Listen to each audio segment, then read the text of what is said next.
గతంలో వచ్చినప్పుడు కూడా దాదాపు నేను మా చిన్నప్పటి నుంచి 10-15 సార్లు వచ్చి ఉంటాను. కానీ ఈ 2 సార్లు జరిగిన మార్పులు, దీని మీద ప్రభుత్వం బోల్డంత డబ్బు వెచ్చించి పరమ వైభవంగా, అంటే తెలంగాణలో తిరుపతి స్థాయిలో ఈ నిర్మాణం జరిగింది.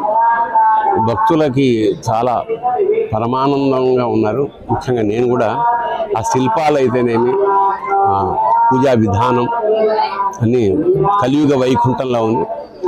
భక్తులు అధిక సంఖ్యలో యాదగిరిగుట్టకు వచ్చి దర్శనం చేసుకుని చరితార్థులు కావాల్సిందిగా ప్రార్థిస్తూ ఓం నరసింహాయ.